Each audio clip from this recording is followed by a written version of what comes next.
Hello, Bill. Good afternoon, Matt. We're in the afternoon. Technically, yes. Good to be here. This is the time of year where I think our viewers should be thankful for this show, for what we do, the sacrifices we make to be here. I don't think people realize how good this show is and how much they'll miss us when we're gone. I mean, there'll be some kind of holiday break. You will not have our insights, and it may be at the end of the year there's going to be another shutdown drama. Maybe we can make the time. I will try, but sometimes we can't be there for you, and you have to find a way to muddle through. That's right, but I do think that in the pantheon of duos, whether it's the Bob Wrights and the Mickey Kaus pairings, or the Tony Kornheiser Wilbon, or the Adam Carolla Dr. Drew, maybe some of the great double play combinations in American history, it's really hard. You're going to be hard pressed to find a show where there is a better chemistry than what we deliver here consistently, week in and week out. So you're now starting the show with a high bar of expectation. Usually you come in, it's like, oh, I feel so terrible. Oh, God. No, I think this episode will probably be a bad one. But in general, the general show is, the quality of the show is quite good. So we've both had pieces in the past few days. And I think the part of the show people like the most is our brazen self-promotion. Yes, you a have lot of comments praising that. You are on Team Mitt, and you can't understand why Trump and Bannon are trying to kick Mitt Romney to the curb as rumors circulate he might run for a Senate seat in Utah. Well, as you know, Bill, I was always a very harsh critic of Mitt Romney, and I was never a big Mitt Romney fan. But those, my criticisms of Mitt Romney of being not conservative enough and a bit of a dork, seem very quaint in hindsight in the era of Donald Trump and Roy Moore. And I guess my larger point here is that Donald Trump and Roy Moore are, rebranding the Republican Party and the conservative movement in a very unseemly light. And here you have someone like Mitt Romney, who for all of his faults seems to be a very decent dude, and he is being mocked. And you've got people like Jeff Flake who are being driven out of the Republican Party. And it reminds me of Hayek's, book, The Road to Serfdom, where there's a chapter that says in a totalitarian regime, the worst will always get on top. And I wonder if the Republican Party might be turning into essentially the same, where the worst get to the top, and the decent folk, the Mitt Romneys of the world, are mocked and made fun of. Well, I don't know how much this angle's been explored, but both Romney and Jeff Flake are Mormons. Utah was not one of Trump's better states. There was some Mormon resistance to him. Evan McMullen was the independent Mormon that siphoned off some Trump votes there. We're now watching in the Roy Moore case seemingly a defense of Moore's behavior and of Trump's behavior in regards to accusations of sexual misconduct by many evangelical Christians. There were two states that really, I think, did us proud in the Republican primary. One of them was Utah, and one of them was Wisconsin. And I traveled to both states in 2016.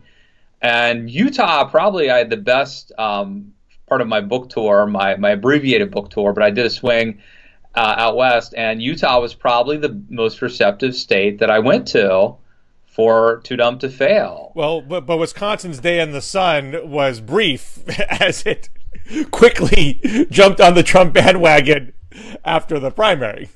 Well, I mean, Utah went for Trump too, despite the fact that Evan McMullen. But Wisconsin shifted from a blue state to a red state for Trump at the end of the day. Utah underperformed for a Republican in the general election. Yeah. But anyway, be that as it may. But is there something to? I mean, I don't want to get into a theological discussion because that's not really our strong suit. But there seems to be Speak for yourself. I will definitely speak for myself in that. But it seems like there's there continues to be a greater resistance in the Mormon faith, a desire to retain the principles of that faith, whereas in the evangelical community, there's more of this, sometimes God uses evil as his vessel. Character, it's sort of important, but, how you actually vote in the Senate is much more important than how you behave personally. And who knows who to really believe here. I'll believe it when it's Al Franken. I'm not going to believe it it's my guy. There's a lot of contortion going on, I feel, on the evangelical side of the debate, and I see a lot less of that on the Mormon side. Oh, totally. And I mean, people like McKay Coppins, who's LDS and a good reporter, have written about this and talked about it. And I mean, I would just speculate there are multiple reasons for why this is. One of them is that unlike evangelical, so there was a time not that long ago in American history when if you were in the South, particularly, being an evangelical was not countercultural. It was actually part of the culture. You would go to church not because you were a believer, but because that's what you had to do in your town to get business to come to your store or something. And so it was very easy, I think, for evangelicalism and politics to get mixed up, whereas the LDS folks, I think, have always felt, in America at least, like they were outside the mainstream. And I think that benefits them right now in that regard. I think it's also true that they do, Mitt Romney was Steve Bannon made fun of Mitt Romney and called him a draft dodger, basically, because instead of going to Vietnam, he went to France on his mission. I think that's part of the story, too. So many young Mormons travel abroad as part, for a year or two or whatever it is, as part of their mission. And that exposes them to diversity of opinions and multicultural ideas. And I think that they have a real evangelical zeal for immigrants to come here, partly because then we can proselytize them. I mean, I don't mean that to sound in any way negative. If you believe that you have the answer, that you have found what everybody's looking for, it's good to have people. People are not a problem. They're an opportunity, right? So I think that's part of their worldview. And then I would just say, for whatever reason, and this is stereotyping, of course, but for whatever reason, I think LDS folks tend to be, temperamentally conservative. So they're conservative not just in their politics, but temperamentally conservative. And I think conservative by day and conservative by night. Yeah, exactly. And I think that that what we're seeing with people like Steve Bannon and Donald Trump is not by any stretch temperamentally conservative. It's not even philosophically conservative. So we're a week away from the Alabama special election. You have written that Doug Jones would have a better shot in the race if he wasn't pro-choice. Yes. And clearly the Moore campaign sees that as its biggest weakness. I mean, you're now seeing this coordinated effort to, when they go on TV and the response is, how can you defend Roy Moore? All these accusations. How could you possibly elect someone accused of sexual misconduct with a minor? And the response is, Doug Moore wants to kill babies. Doug Moore believes in partial birth abortion. Doug Jones, sorry. If I was pro-life, I would find it unseemly that a core belief of mine is being used as political cover for someone else's transgression. Is there any kind of consternation in the pro-life community that this is what the issue is being used for? Oh yeah, no, I think that there are a lot of pro-lifers who believe that Roy Moore is hurting the cause. There's no doubt about that. Having said that, I do believe that if you are, the life issue is for pro-life, for people who are pro-life, that is a negotiable issue, particularly when we start talking about, after 20 weeks. And so you could certainly say, like, I don't like Roy Moore, and I don't like the way he is using this issue to give himself cover. But you still probably can't cast a vote for Doug Jones. So I would be, if I were in, just personally, like if I were in Alabama, I would be in the same exact position I was in the presidential race. And I think that this really dovetail. It's the parallels between Donald Trump and Roy Moore are really pretty amazing. Well, you could vote for the independent write-in guy who was a Republican, but yeah. But even with, I just couldn't vote for either of the two. But we all have non-negotiable principles in our life, but sometimes those non-negotiables conflict. It's also a non-negotiable to elect a child molester. I mean, that should be a non-negotiable. Yeah, that's a non-negotiable as well. I mean, if you thought about it hard, I would argue.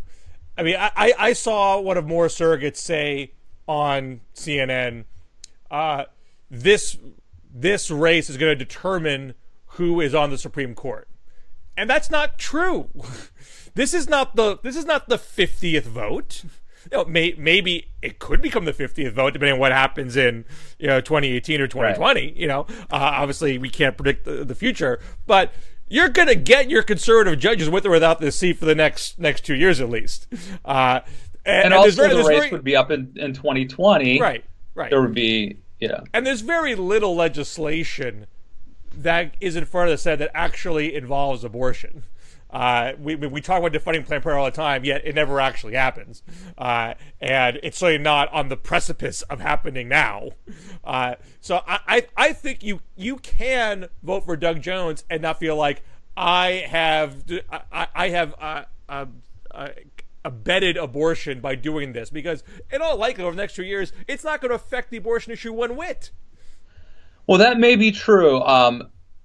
That very well may be true. I would say, though, just as an explainer for those who are not evangelical or are not conservative or whatever, that this issue for people who are pro-life is like a no-go zone. I mean, this is a defining issue. So it would be like voting for, it would be like, if you were an abolitionist voting for a slaver candidate because you didn't think it was going to matter this time.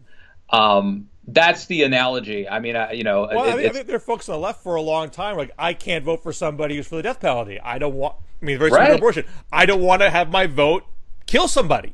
I don't want that blood on my hands. We make fun of, and we sort of make fun of / look down our noses sometimes at single issue voters, but that's principled. I mean, if there's one issue that you believe is a defining issue of our time or whatever, I think that's perfectly reasonable to. It's reasonable, although Democrats got over it. You had, Dianne Feinstein famously stood down the death penalty opponents in California. Bill Clinton, went back and executed someone who had a sub-average IQ to prove that he was not going to be traditionally liberal on the death penalty.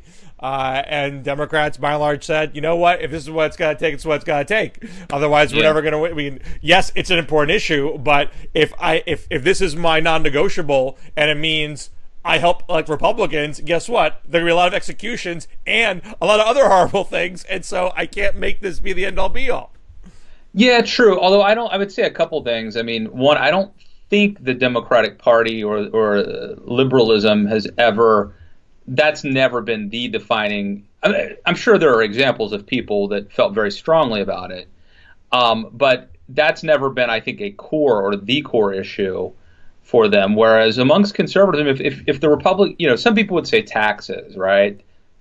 Taxes are the most important thing. Maybe Lindsey Graham would say that, but I would say, like, if the conservative movement, if the Republican Party stops being the party of life, then it really does at that point stop being a recognizable party. So it's ever since 1973 or Roe versus Wade. I mean, I think that's been a big issue. And I don't want to get too in the weeds on this, but I think there's also just a qualitative difference between being in favor of the death penalty versus being, pro-life. Because now there are certainly examples where people get the death penalty wrongly, where they would have been exonerated had they not gotten it right because of DNA evidence. But by and large, people who get it, the vast majority of people, I would say, who get the death penalty, probably are never actually executed because these things take forever. And then when they do, they did do something wrong. They did kill somebody. In the case of the unborn child, that's a perfectly innocent, life. Pro-lifers would argue. Well, I want to circle back to what you said about taxes and Lindsey Graham, because that's clearly fueling the tax reform bill. Got through the Senate despite my pessimism last week. I got pessimistic at the end too, man. Yeah. Did you see the way right at the end it looked like it was falling apart, and McConnell, I guess, pulled it. Well, I gotta say, I'm surprised that Jeff Flake flinched on his deficit reduction principles. I mean, he has no real reason to do so. He's not running for re-election at this point. It's already not in Trump's best friends list. But they promised him some help. They didn't promise they would pass DACA, but they promised that he would be in the room when they talked about DACA, and he felt that was worth grabbing onto. I'm surprised. Seems so laughable, but okay. I'm surprised that Susan Collins. I mean, Collins, McCain, and Murkowski really stuck their necks out on the Obamacare repeal vote back in July. I mean, why you do that, and then say, oh, but if you're going to slip into a tax bill, sure, why not? Right, and correct me if I'm wrong. A lot of their concerns with this skinny repeal or whatever was that it didn't go through regular order, and it was a process problem in some cases. But it's not just process. It's also you're not reforming the program in a responsible way, and that could have negative consequences. So, so you technically had a hearing, but we didn't have a robust hearing talking about all of the consequences of every single provision to make sure we were doing this the most responsible way possible. This is still pretty much on a very fast track, but McCain sort of said, hey, we're technically going through regular order. That's good enough for me. And Collins is acknowledging there are issues with the ramifications, but she's saying, well, I got a promise we're going to work on the Alexander Murray reform, and that's good enough for me. And so you have people both in Flake's case and in Collins' case saying, you guys got played. They're telling you they're going to try to do DACA at Alexander Murray, but you have no proof they're actually going to follow through. The House is already saying this is not going to go through, at least not by this month. But it does raise the question, will Flake and Collins stick? They could say, hey, you didn't promise me you were going to do this right away, but if you're telling me that you're definitely not going to do it now, I'm out. So I think this is not done yet, and we also don't know what kind of squirreliness the House Freedom Caucus is going to do with some of the things that the Senate did, like keeping the alternative minimum tax and whatnot. But let me just I want to circle back into the Roy Moore discussion, because we talked about how you're weighing child molestation versus your pro-life principles. Clearly, a huge thrust of the Republican Party leadership, winking at Roy Moore, is we don't want to lose a tax bill. We don't want to get Doug Jones in there, and I mean, maybe they get this done before he gets seated, but it might not be. And if you lose Luther Strange's vote to Doug Jones, and maybe you lose a Flake or a Collins because of those other wrinkles, maybe you don't get the bill. To me, it's strange to say I'm going to trade my belief that we should have child molesters in the Senate to lower the corporate tax rate. I mean, it's literally, yes. Like you've named your price, and man, is that a low price for that kind of deal? No, I agree with you. I mean, look, I understand they could be correct that that Doug Jones would create a problem for their policies, but I don't think that should be enough reason to vote for Roy Moore. Now, I know you like the bill. You like the tax bill overall. Well, I mean, I don't. I mean, I wouldn't say that I like it because, there's a lot of stuff in there that I don't necessarily like. But overall, I would say I'm much more optimistic about it than certainly most people in the mainstream media. So they saved the adoption deduction, by the way. I don't know if you knew that. I don't know if I did or not, but that's good. I mean, it got a lot of pushback, and I think it's the right thing to do. But I did notice, you have this one Politico article today, which is tax experts saying, wow, there's a lot of messed up stuff in here. This was not well written. This was a rush job. People have no idea what the implications of this stuff are going to be. And you have the House and Senate saying, oh, yeah. Well, we'll fix that in post. It's going to be all right. I mean, look, maybe they will. Maybe they'll do a fine-tooth comb and they'll iron out the wrinkles. But clearly this has been done in a rushed way.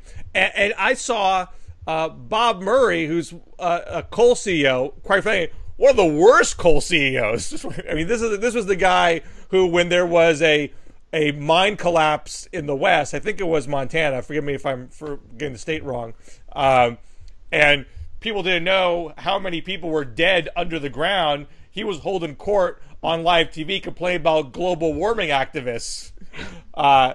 This is not a guy I look to for integrity and honesty. However, he's saying this bill is terrible for coal. He's going to pay $60 million more in taxes every year. I mean, he could be lying, but there's elements of pushback within the business community saying, whoa, you guys have not done this right. Right. I don't know if that picks up a head of steam, but that might make people peel off before you get to the final vote. It could, or it could make them, try to fix things or change things and conference committee, which could have the Jenga effect. Well, I mean, people's complaints are going to be, you're raising my taxes, give me back a tax cut. And every time you do that, the cost of the bill goes up. And they're just barely under the cap of what the budget reconciliation rules are allowing for. They can't go beyond 1.5 trillion in additional debt over the 10-year period. So if you're going to pay off somebody, you got to pickpocket somebody else. Yeah. So to me, the interesting thing about this was looking at it from the right, was how it really demonstrated to me that there are different motives for tax cuts.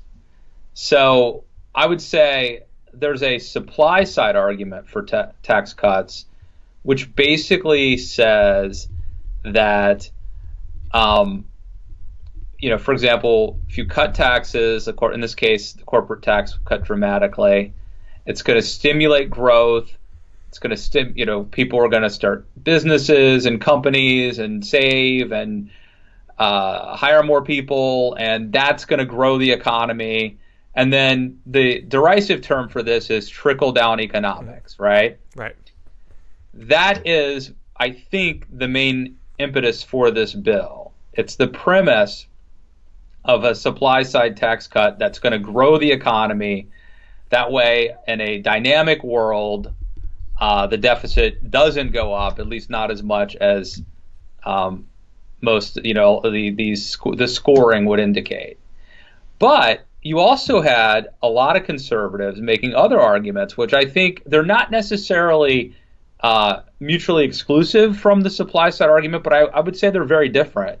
One of them is simply that people should be able to, Americans should keep more of what they earn. And like that may or may not be a good thing, but it has nothing to do, or not nothing, but it has little to do with the supply side argument, right? So keeping more of what what you earn, maybe you go out and buy a TV, but that's demand side. That's not supply side, right? The other argument, we actually heard a lot more out of this from the so-called reformicons, including people like Marco Rubio and Mike Lee, was what I would call social engineering, which is to say that the tax code should be set up in such a way that is A, compassionate, and B, rewards the kinds of behavior we want to incentivize. So if we want to incentivize, so the compassionate part would be people who have kids, a child tax credit. But part of the reason for that is we want to incentivize having kids and having families and home ownership and things like that, right, with the mortgage deduction. And so I can tell your eyes are glazing over. And if I'm boring Bill Scher, no, then I'm boring a hell of a lot of people. But I was trying to remember, because the mortgage, because the adoption tax deduction stays. Yeah. The Senate version kept the mortgage interest deduction where it is, if I remember correctly, although the House version drops the cap from $1 million to $500,000. And both House and Senate now have they maintain the state and local. They got rid of the state and local tax deduction for income tax and sales tax, but they kept it for property tax up to $10,000. And that's a prime example of what I would call social engineering, in that it rewards and incentivizes behavior that conservatives believe would be beneficial to them. And when they need to find revenue, it goes for things that don't do that, are either harmful to that cause or neutral to that cause. Okay? Right. I mean, they came in wanting to say this is tax simplification. We're going to jack up your standard deduction, and we're going to get rid of all these special interest breaks that are essentially. That's what supply-siders would want. That's the social Real engineering. supply-siders would want that. But they flinched. They flinched. Because it's a coalition, and to get things done, you have to make compromises. Right. But I think that I mean, I'm not an expert on this, but my understanding is that a real supply-sider, this isn't just BS. They would really want simplification. They would want to get rid of the deductions. But there's no tax expert saying this is actually simplified the tax code. If anything, they say it's complicated the tax code with all the things they've done on the corporate side. Yeah, and I would just say it's really hard to simplify the tax code because there are losers, and these losers are sympathetic. These some of the losers are people who want to buy a home, want to buy or have a home, or there's always going to be a sob story, and I don't mean that to diminish the fact that real people, whenever you're doing any sort of comprehensive change to something like the tax code, they're going to be winners and losers. And even if 60 or 70% of the people are winners, that's still a lot of sob stories of people who can go in front of a camera and say, I only make $30,000 a year, and now I'm paying 50% more in my taxes, or something crazy like that. Well, so I think Republicans have a risk here of having lost their own plot, and I don't think that people. I mean, I think there's a narrative on the left that look at the polls. It polls terribly. This is terrible. You guys do. You're going to get screwed in the next election. I think it's probably overstating the case because most people aren't paying attention at all. And this won't kick in for this tax year, so you won't notice it when you do your taxes in April. This would be for the following April 2019, when you might notice. So it probably won't affect the congressional elections in November of 2018. I mean, it might be Republicans might not get a benefit from it, but I don't know if they're going to get a negative from it either. But at some point, you're going to do your taxes. At some point, like in the Bush tax cuts. You got that $300 check. You got something concrete in your hand.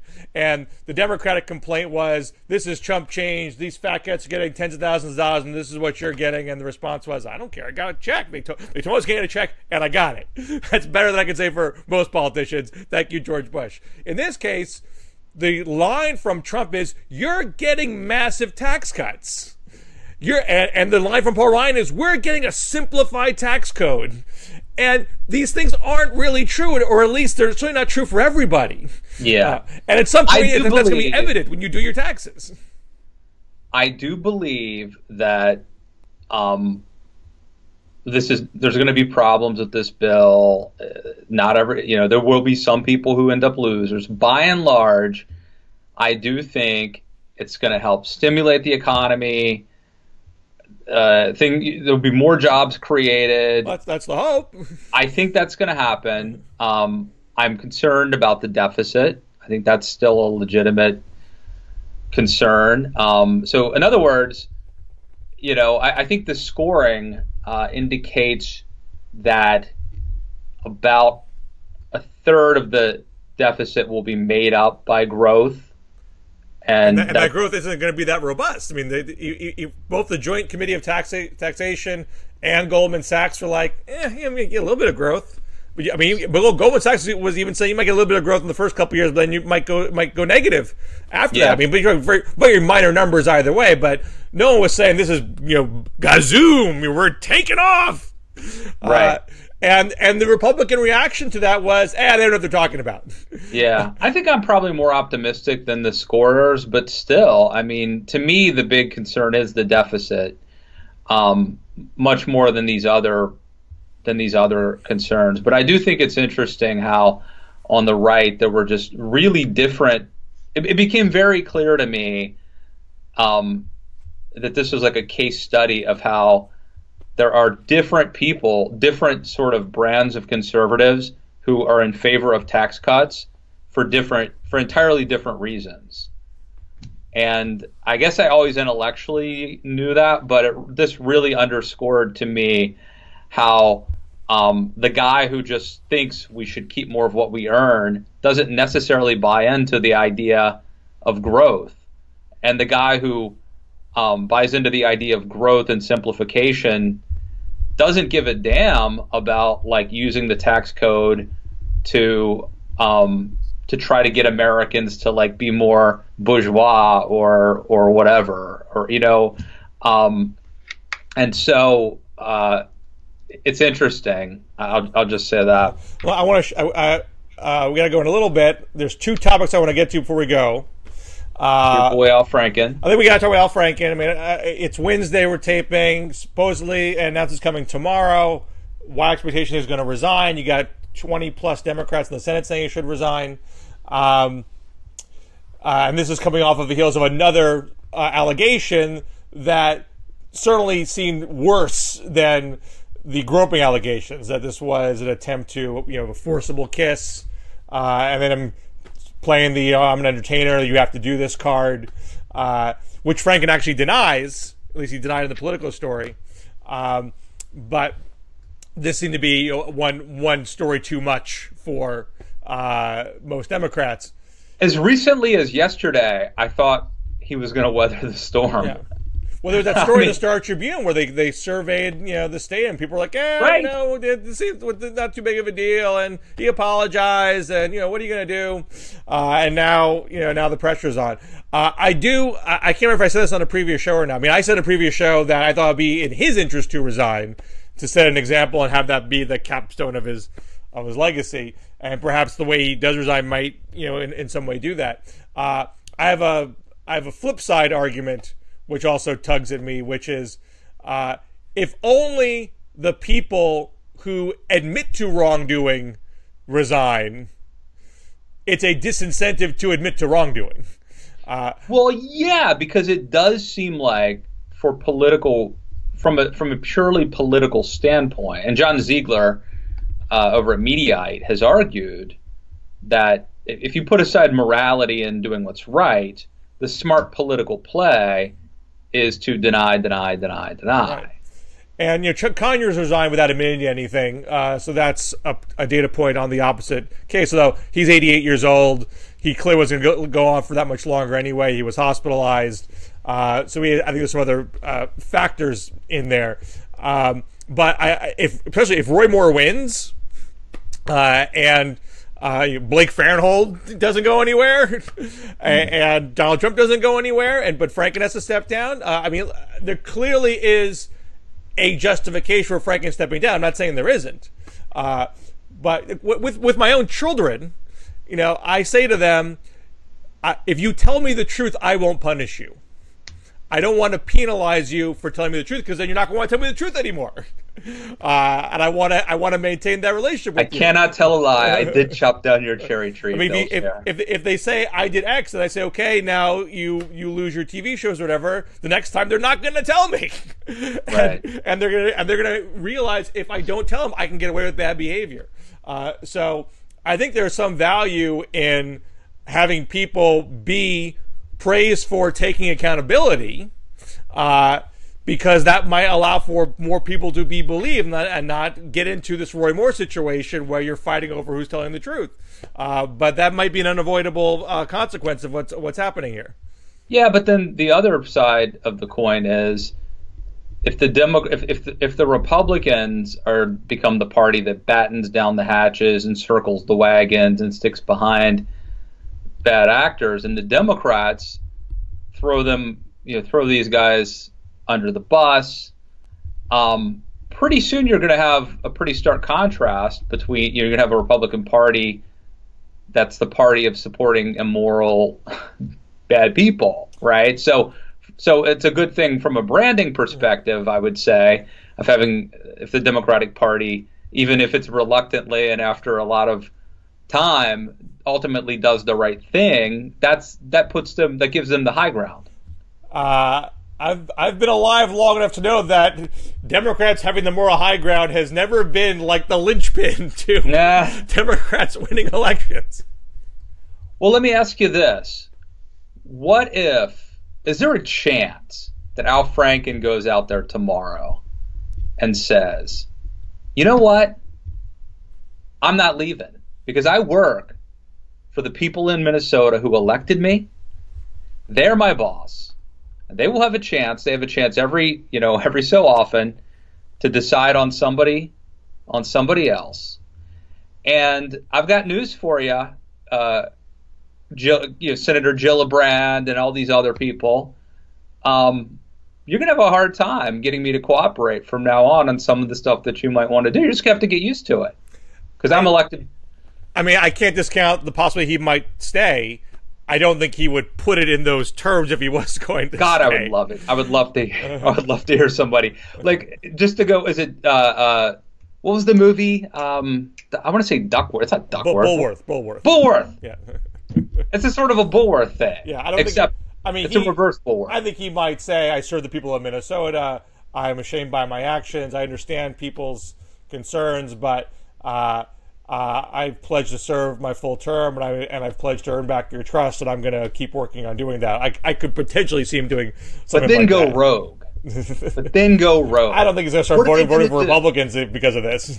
What? I'm not saying, I don't have any sort of fantasies that would happen. But I'm just saying, did you see the thing with John Oliver? I read about it. I didn't see the video, but I read it. Okay, do you remember? I don't remember exactly what Dustin Hoffman's accused of. With so many of these allegations, I think it was just saying. I think there was some touching. I don't think it was just saying. All right. All these cases are so different, I mean, there's the obvious Harvey Weinstein example that's obviously egregious, and and then there have been people like the aforementioned John Ziegler who have defended. People like Al Franken, and we'll see. I mean, at some point, maybe that'll become untenable for Ziegler. But I don't know, man. It really seemed like John Oliver was virtue signaling and being this kind of white knight going after Dustin Hoffman. I mean, I don't remember the exact allegations against Dustin Hoffman. Maybe the guy's guilty as sin. I'm sure. Why would I be defending this Hollywood elite liberal guy? You don't think that in a public setting that Dustin should be asked the questions? It really. I watched it on the Washington Post, and it really struck me as it just rubbed me. John Oliver rubbed me the wrong way. The way he was doing. I mean, I didn't watch it, but reading the transcript. I mean, Dustin Hoffman's explanations were terrible. They did not hold water. I mean, he would just say, hey, these people haven't said anything in 40 years. And then John Oliver puts his head in his hands because that's a terrible argument for saying that's not true. I don't know. There's something about the John Oliver virtue signaling thing that just bothered me. And again, why am I, I have no reason to defend Dustin Hoffman. I mean, Tootsie was a fine movie. Don't get me wrong. That was the other lame thing. I did Tootsie, therefore I respect women. Also, very, very weak argument. Has he done that? That was in the. I read in the article. That wasn't in the clip that I watched. At least I didn't pick up on it. Well, anyway, go view for yourselves and then attack me in the comments. Hey, one last topic before we go. Right. Final blast of self-promotion. I'm not sure if you read what was the most read article on the Politico website for some period of time on Sunday. Clinton should run for a Tom Cotton Senate seat. And because there's the rumor that Tillerson will get knocked off, CIA Director Pompeo shifts to the state, and then Tom Cotton elevates the CIA. Then the governor would appoint an interim senator, and then it would be an election in 2018 to finish out the term. This is called Bill Scher bank shot. That's right. So I write a piece.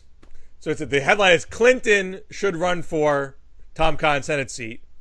But I explain, number one, Arkansas Democratic bench, very depleted. I mean, they have a governor's race next year. Nobody has said they're going to run as a Democrat. I mean, it is December. The filing deadline, I think, is March. Nobody has stepped up and said they're going to run. So that just tells you how weak the bench is there right now. There are no statewide Democratic officials. There's no U.S. House members who are Democrats. Only less than 25% of the state legislature are Democrats. Not a lot of options. So what are your big Arkansas Democratic names? Well, of course, there's Clinton. But Hillary Clinton, she lost by 27 points against Trump. Not a great option, most likely. Maybe Bill could make a comeback. Bill, as always, the good old boy in Arkansas. He's actually from Arkansas, unlike Hillary. But there's all this reassessment of sexual misconduct with him. Juanita Broderick and Paula Jones live in Arkansas. Broderick has a book coming out about it in January. Maybe not the best timing for him. And then I say, well, that gives you Chelsea. Chelsea doesn't have, she was born in Arkansas, lived there since she was 12. She doesn't have the same baggage that Hillary does. All the Clinton Foundation stuff that we've seen of Chelsea is her doing good stuff, rooting out corruption, flagging problems in Haiti, for example. Sure, she'd be knocked for being a carpetbagger, but if she can show her love of the state and her respect for voters the way Hillary did when she came up to New York, that's potentially overcomable. I did not argue that she's an ace threat to lock. The point was that this is almost a guaranteed loss for Democrats there. The party doesn't have a lot of other options. Chelsea is clearly considering a political run at some point, and the thinking is that she would run in Chappaqua when Congressman Nita Lowey steps down. But let's think that she does that, and she loses. She loses in New York. She loses where she loses in Manhattan, but she loses where she lives. That'd be it. She'd be done. She can't win in Westchester. She's done. If she lost in Arkansas, no one would think she's going to win there. So either it's a fluky thing, and then you nominate another Roy Moore type person, and you actually pull it off, or like, hey, you gave it a good fight. You showed me your skills in the stump. You got your sea legs. Give it another go in New York next time round. So that was the case. All right, I like the idea. But there was some pushback.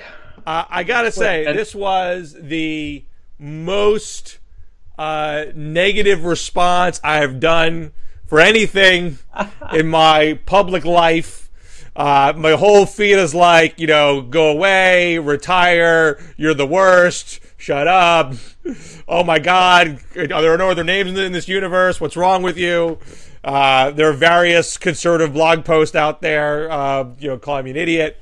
And part of it's just like, dude, it's an article. This is not like my medicine to save the Democratic Party writ large. And of course, a lot of the tweets were like, "Oh God, not Hillary," or "Oh God, not Bill." Clearly, you haven't actually read the piece. And if you I assumed Bill. What's that? And I think part of it was the picture. Right. Well, they used a nice picture where you couldn't quite know from the picture what you're talking about, because he had all three of them in there. But the point was not, I think Chelsea is a wonder candidate who can do magic.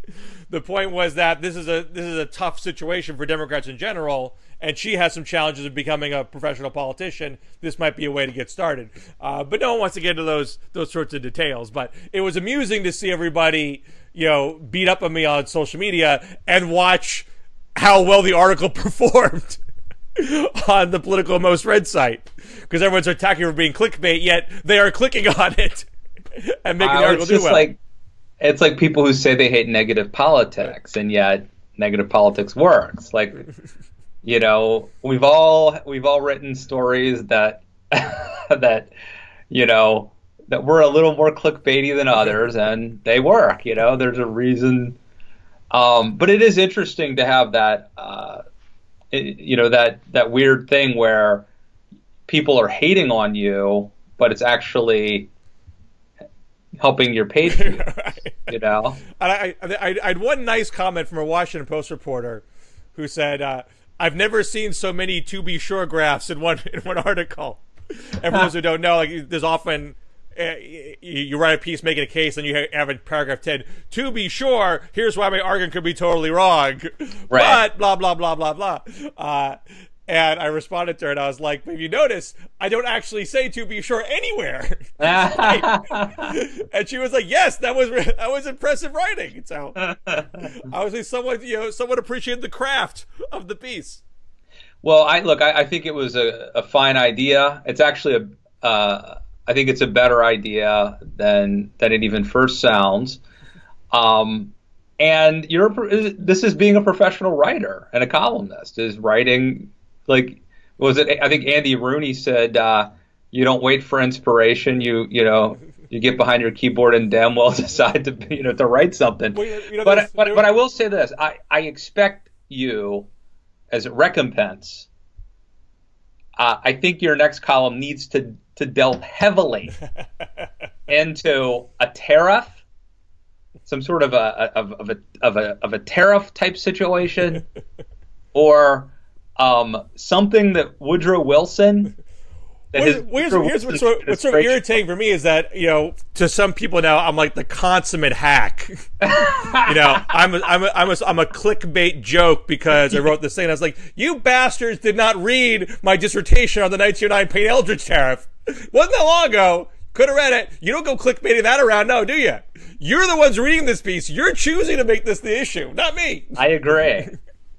We get what we deserve. We get the columns. We get the clickbait we deserve. They were asking for it. Say that. All right, sir. I got to run. I don't want to blame the victim, but the people who tweeted about that column, they knew what they were doing. They're part of the problem. That's right. All right, another great people show. should listen to your podcast on Churchill. That was I never pronounced his last name properly. That's why I'm hesitating.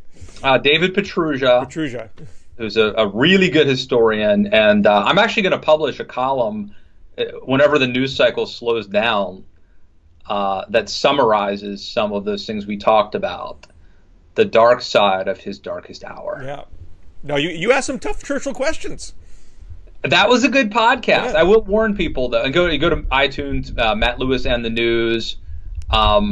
And it's a podcast with David Petrugia about Winston Churchill. I will warn people, I got off to a little bit of a slow start. I disagree. I you say at the end, but you're wrong. It was really, you thought it was like right from the beginning. Okay. Yeah, no, I did. I've met him. You've introduced me to him. He's a really great guy. He's a knowledgeable guy. He's a good storyteller. You guys are a good rapport. So I actually enjoyed the fact that sort of two guys who know each other well talking about a weighty subject.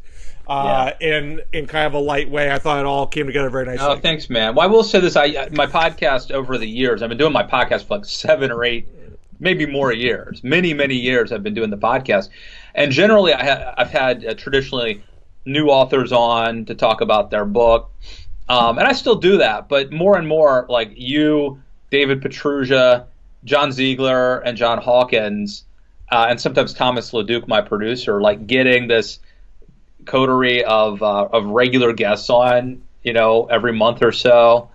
The chemistry of knowing somebody, I don't know. I feel a little bit more empowered to ask tough questions to people that already know me. So right. So check that out. Check out my Chelsea piece if you haven't already, because the hot topic of the week.